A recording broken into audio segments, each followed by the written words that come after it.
In the meantime, our collection of short stories is available for sale. $2 from each of the books sold goes to literacy programs, so we appreciate your support.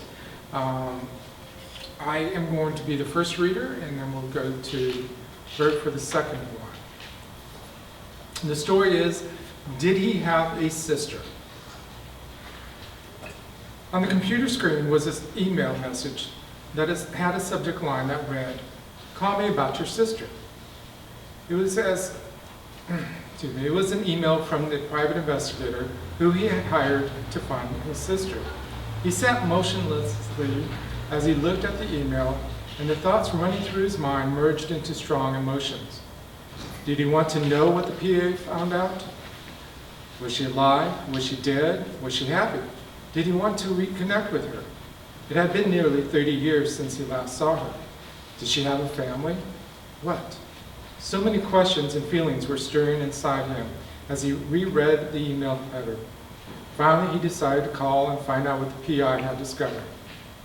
Sitting at his office desk, he picked up the smartphone, plugged in his headset for a more private conversation, and dialed the PI. She answered, and he began the conversation, identifying himself. "Thanks for calling me," the female voice began on the other side of the phone. Her tone seemed hesitant, subdued, which was uncharacteristic of her. "I wanted to verify some information you supplied to me. Is that okay?" His heart dropped. She only wanted more information, and she didn't know anything new. At the same time, a sigh of relief came over him. At least it wasn't bad news. "Sure, what do you need?" he said in a more relaxed voice. "You gave me the hospital and date of birth, your mom's name, and what you believe to be her father's name, correct?" The voice wasn't relaxed and cheerful as he remembered it. He wondered if something else was going on. "Yes, and the accident information I had, along with the high school I believe she graduated from." He paused, wondering where this was going. "I don't have anything else. All my papers and belongings have been lost years ago." "Well, I did some research in the databases I have access to, and well," she paused. The pause was too long. He began to dread the worst. His sister was dead. "I can't find any information on her." "I'm sorry," he said, confused, trying to understand what she just said. "I can't find a birth certificate, any legal information, no social security number, nothing for her. Are you sure you gave me her full, proper birth name?"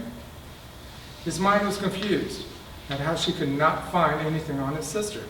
He knows he had a sister. She drove him nuts for 9 years they lived together until he moved out. Yes, first, middle, and both of the possible last names she may have been given at birth, he said. His mind couldn't make sense of why she was coming up empty. He was confused, frustrated, annoyed, all at the same time. "I checked everything. I even tried the courts where your mom's lawsuit was held, and I can't find anything pertaining to her. I found tons of stuff about you, but nothing about her." She paused and took a deep breath before she continued on. "I have had this happen once before, and I wasn't sure if this might be the same case, but I had a friend of mine double-check his system, and he came up with the same thing." "What are you saying?" he asked in a tense voice. "I believe your sister is in protective custody." "What?" he asked, not believing what he had just heard. "The last time I saw this, my colleagues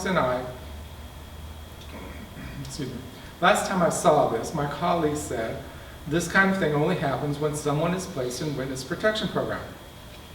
Everything about their past is wiped out clean." "Are you serious?" Still not sure he was understanding what she was saying. "My sister in protective custody? My God, what has she gone into now?" "Yes, it's rare for this to happen, but after double checking and going through all the databases I have access to, which is a lot, she simply doesn't exist." He sat back in his chair thinking about what she had said. His sister didn't exist. He had lost himself in thought for a moment as he thought back to his life and every aspect she had been a part of. It was impossible for her not to exist. "Hello? You there?" he heard the PI ask him. "Yeah, sorry. This is a bit strange for me, to say the least. I know. I wish I could give you more, but that's all I have." "Thanks," he said, wanting to get off the phone now. I appreciate what you did. If I find any more information, I will pass it on to you. Maybe it might help you find her. Sure, no problem. Thanks again, but I need to go now. This is too weird, he said as he disconnected the call. He sat there in total disbelief that his sister could be in protective custody. That she no longer existed. This was worse than her being dead. At least then he could learn more as to what happened, how she died. But to never exist?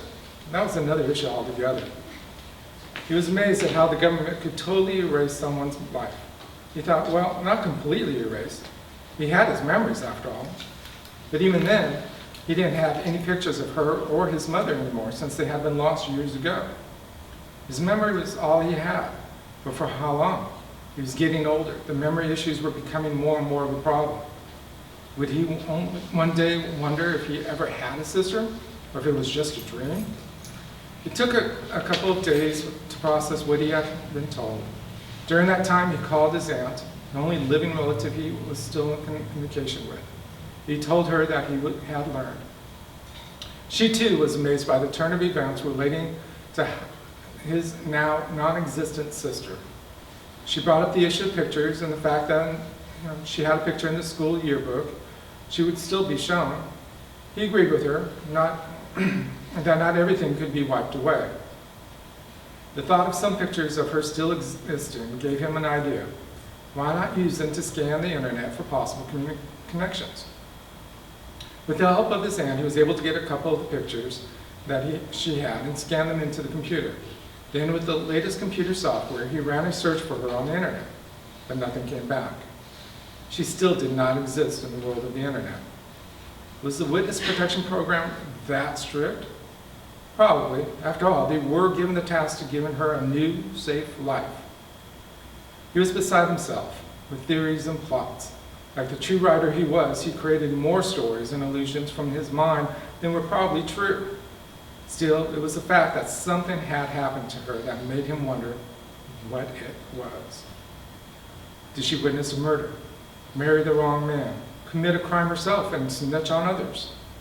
There were tons of possibilities, and not knowing just drove him crazy with anticipation and thoughts. At this point, it didn't matter if she was alive or not. He knew it would be best just to let it go. After all, it took him 28 years to even get to the point of wanting to really know what had happened to her. He didn't have that many years left in his life to worry about.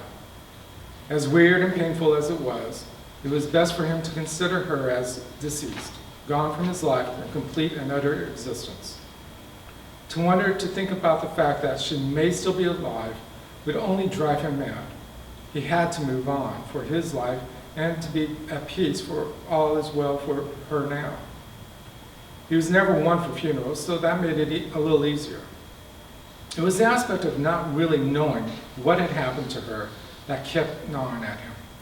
It wasn't something that stayed in the front of his mind.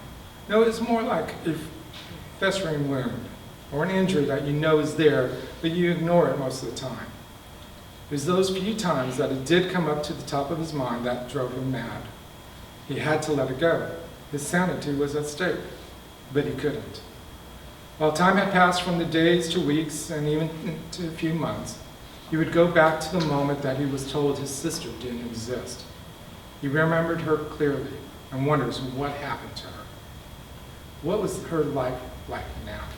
Was she happy? Was she alive? So many thoughts about her and her current status, but also about the strange loss he had suffered. It was bad enough that she chose to disinherit him and the family. That was strange in and of itself.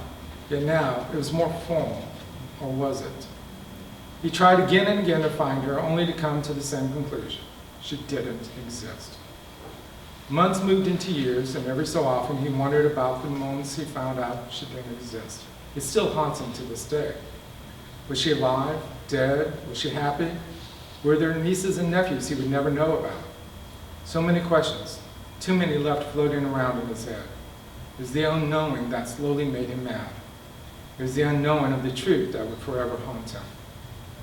When he was dead, years later, he was found in his bed holding the only picture he had of her. It was the one from her high school yearbook. On the back, it had her name and the words, "Where are you?" Who are you?